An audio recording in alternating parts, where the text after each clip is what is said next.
Bismillahirrahmanirrahim. Innal hamdalillahi nahmaduhu wa nasta'inuhu wa nastaghfiruh wa na'udzu billahi min syururi anfusina wa min sayyiati a'malina. May yahdihillahu fala mudhillalah wa may yudlil fala hadiyalah. Asyhadu an la ilaha illallah wahdahu la syarikalah wa asyhadu anna Muhammadan abduhu wa rasuluhu la nabiyya ba'dah. Ya ayyuhalladzina amanu taqullaha haqqa tuqatih wa la tamutunna illa wa antum muslimun. Ya ayyuhan nasu taqu rabbakumul ladzi khalaqakum min nafsin wahidah wa khalaqa minha zawjaha wa basa minhuma rijalan katsiran wa nisaa'a tasaaluna bihi wal arhama innallaha kana 'alaikum raqibah. Ittaqullaha wa qulu qawlan sadidan yuslih lakum a'malakum wa yaghfir lakum dzunubakum wa man yuti'illaha wa rasulahu faqad faya fawzan 'azima. Amma ba'du fa inna asdaqal hadits kitabullah wa khairal hadi Muhammadin sallallahu alaihi wasallam wa syahral umuri muhdatsatuha wa kullu muhdatsatin bid'ah wa kullu bid'atin dhalalah wa kullu dhalalatin finnar. Alhamdulillah, kalimat yang terus kita ucapkan kepada Allah Subhanahu wa ta'ala. Tiada sekutu baginya, maha melihat, maha mengetahui, maha segala-galanya. Dialah zat yang selalu hidup selamanya.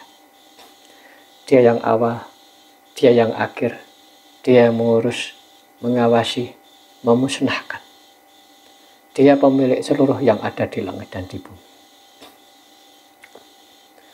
Manusia adalah sekian makhluk yang diciptakan dari sekian makhluknya. Maka sangat sederhana sekali seorang hamba mengatakan, Alhamdulillah. Terlebih Allah hubungkan kalimat tersebut dengan bertambahnya nikmat yang akan dianugerahkan kepada hamba yang sering mengucapkan kalimat tersebut. Jika kalian ingin menghitung-hitung nikmat yang Allah berikan kepada kalian, maka kalian tidak akan mampu menghitungnya. Di antara nikmat terbesar adalah nikmat hidayah, kekuatan yang kita rasakan hari ini, sehingga kita bisa selalu melangkahkan kaki kita ke masjid dalam rangka menyambut seruan Allah Subhanahu wa ta'ala. Kami ujimu ya Allah sebagai layak dipuji sebagai Tuhan. Alhamdulillah wassalatu wassalamu wa ala rasulillah.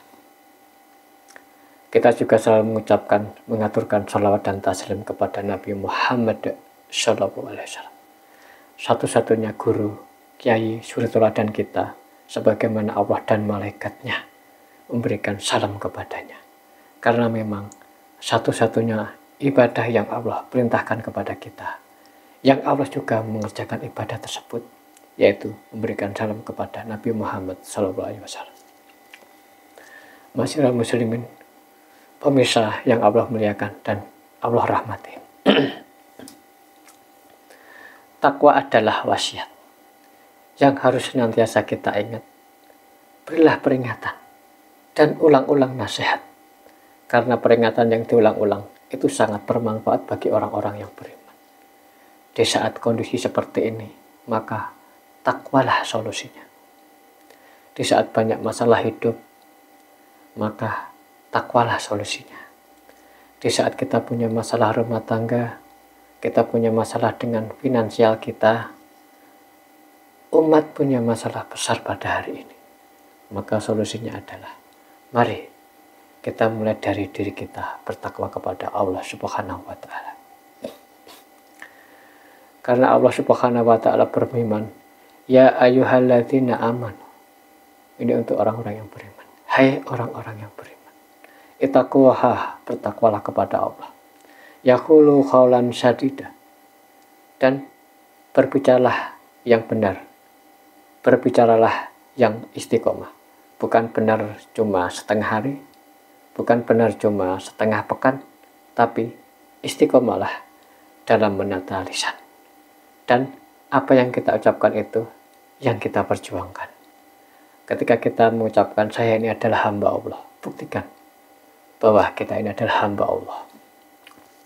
Ketika kita mengatakan saya muslim, mengatakan saya beriman, buktikan. Bertakwalah kepada Allah Subhanahu wa Ta'ala dan berbicaralah dengan benar. Kita semua tidak mau mengatakan saya ini adalah orang fasik. Seringkali perbuatan kita mengapa cenderung kepada sifat yang seperti itu. Apa yang terjadi hadirin? Yuslih lakum a'malakum wa yaghfir lakum dunubakum wa man yuti'illaha wa rasulahu faqad bayya fawzan adzim. Barang siapa yang bertakwa kepada Allah Subhanahu wa Ta'ala dengan mengucapkan kalimat yang benar, maka Allah Subhanahu wa Ta'ala akan perbaiki amal-amalnya, perbaiki aktivitasnya, perbaiki ibadahnya, dan Allah akan ampuni dosa-dosanya. Salat kita akan diperbaiki oleh Allah Subhanahu wa Ta'ala.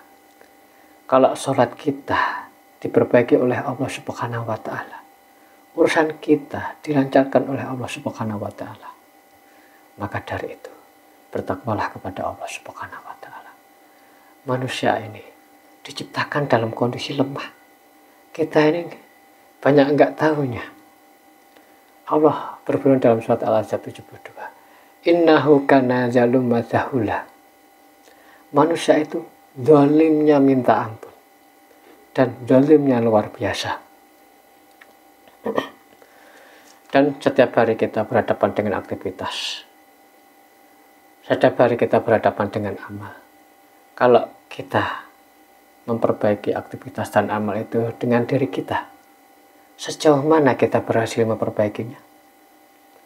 Tapi kalau yang perbaikinya, yang maha mengetahui, yang baik maupun yang global, yang detail, dia mengetahui hal-hal yang gaib, dia mengetahui masa yang akan datang, dan maha baik, yang memiliki seluruh alam semesta. Maka kalau Allah sudah memperbaiki amal kita, aktivitas kita, apa yang perlu kita khawatirkan? Dalam urusan rumah tangga kita, apa yang kita perlu cemaskan? Dalam urusan keluarga kita, apa yang perlu kita khawatirkan? Dalam urusan anak-anak kita, bagaimana masa depan mereka?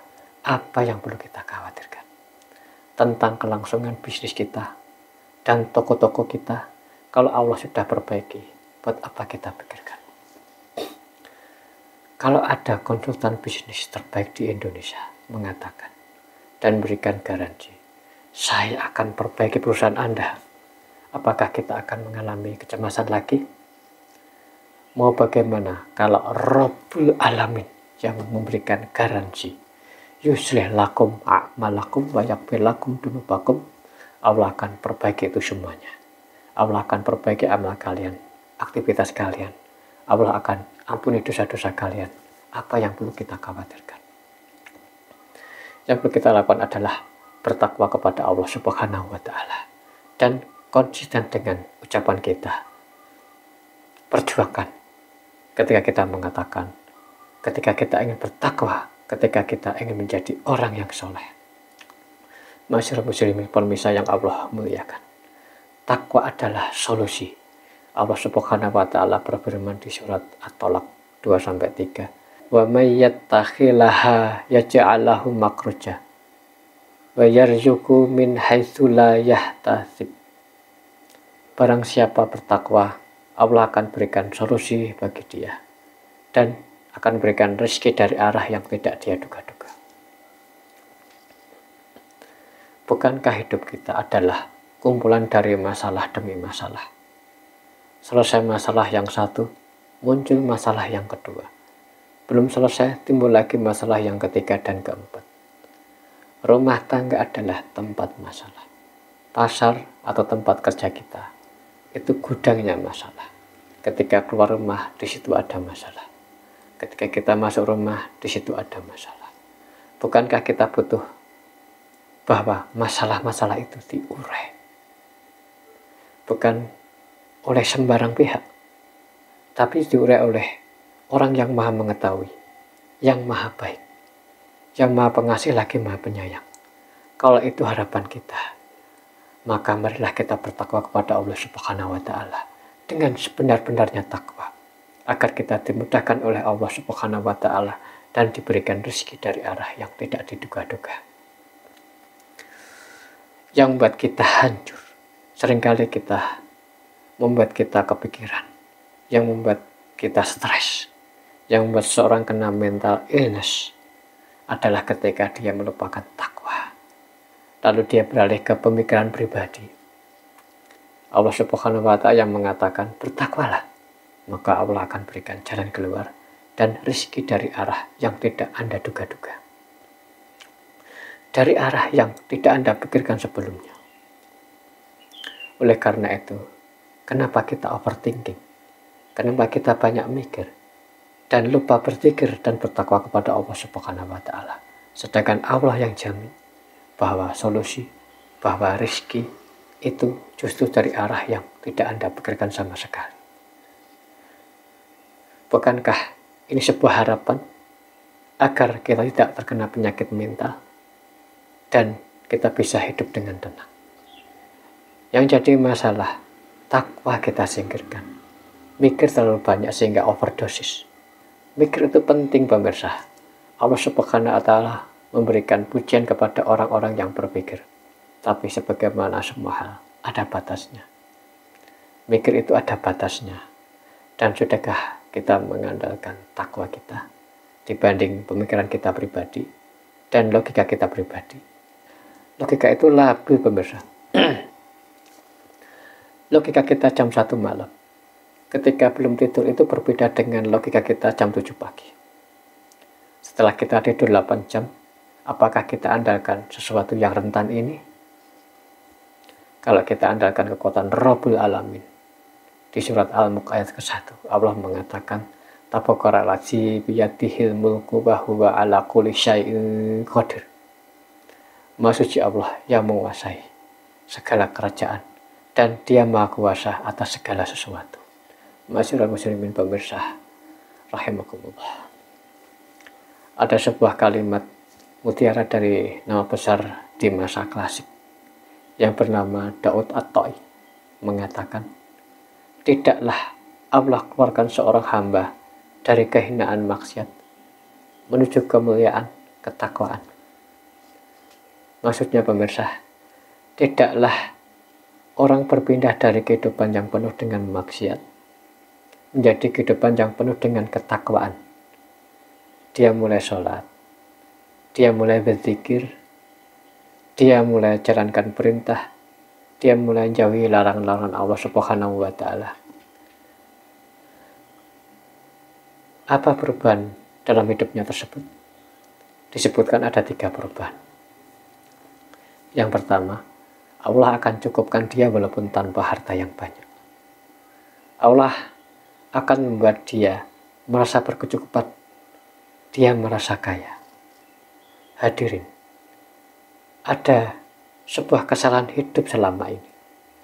Kekayaan itu bukan tentang harta. Kekayaan itu tentang rasa. Kita punya harta miliaran rupiah, tapi kalau hati kita kerdil, hati kita seperti minum air laut, akan terus merasa tidak cukup-cukup. Tapi kalau kita punya uang sekedarnya, tapi Allah berikan qanaah, Allah berikan kecukupan, Allah memberikan kekayaan hati, maka kita akan hidup dengan tenang. Masyarul muslimin pemirsa rahimakumullah. Makanya ulama mengatakan, dan apabila qanaah, maka rasa yang Anda rasakan dengan para raja di dunia itu sama. Tidak ada perbedaan. Dan orang yang bertakwa mungkin ia akan miskin sampai dia wafat. Tapi Allah kayakan hatinya. Dan Allah akan muliakan dia. Walaupun dia tidak punya penggemar. Walaupun dia tidak punya masa. Walaupun dia tidak punya keluarga besar. Mungkin dia perantau. Tapi ketika dia bertakwa, dia tidak merasa minder. Tidak pernah merasa terpuruk. Dia merasa dimuliakan oleh Allah Subhanahu wa Ta'ala. Tapi ini tidak dimengerti oleh orang-orang munafik. Dia nggak mengerti hal ini. Kemuliaan itu bukan pada harta. Kemuliaan itu bukan pada jabatan. Kemuliaan itu bukan pada penampilan. Kemuliaan ada pada iman dan ketakwaan kepada Allah Subhanahu wa Ta'ala. Bukankah Nabi kita merasakan ketenangan yang luar biasa pada saat sedang berlibur di sebuah pantai? Tidak. Pada saat beliau dikepung, di Gua Tur, ketika kondisi sangat mencekam, ketika hidup dan mati, jaraknya hanya sedikit saja. Tapi apakah yang Allah firmankan tentang perasaan hati Rasulullah SAW? Allah berikan ketenangan pada hati mereka. Pada tidak ada uang, tidak ada pasukan pada saat itu, tidak ada fasilitas. Tetapi itu tidak berhasil mencuri ketenangan dalam hati Nabi Muhammad SAW. Kenapa demikian? Mungkin dia tidak punya fasilitas, tapi mereka punya ketakwaan di saat itu. Oleh karena itu, pemirsa yang dimuliakan Allah Subhanahu wa Ta'ala, marilah kita kembali pada hakikat kehidupan. Yang kita butuhkan adalah ketakwaan. Ketika kita bertakwa, janji Allah akan memberikan solusi dari setiap masalahnya. Dan Allah berikan rezeki dari arah yang tidak dia duga-duga. Semoga Allah selalu memberikan taufik kepada kita, sehingga bisa memberikan ketakwaan kita dan memperbaiki hubungan kita dengan Allah Subhanahu wa Ta'ala. Wa qul ta'ala wa tayyamatu fa inna khairal jati taqwa. Innallaha wa malaikatahu yusholluna 'alan nabi ya ayyuhalladzina amanu shollu alaihi wa sallimu tasliman. Allahumma sholli ala Muhammad wa ali Muhammad kama shallaita ala Ibrahim wa ali Ibrahim wa barik ala Muhammad wa ali Muhammad kama barakta ala Ibrahim wa ali Ibrahim innaka Hamidum Majid. Barakallahu li wa lakum fil Qur'anil azim. Wa nafa'ani wa iyyakum bima fihi minal ayati wa dzikril hakim. Aqulu qouli hadza wa astaghfirullahal azim li wa lakum wa li sairil muslimina wal muslimati wastaghfiruhu innahu huwal ghafurur rahim.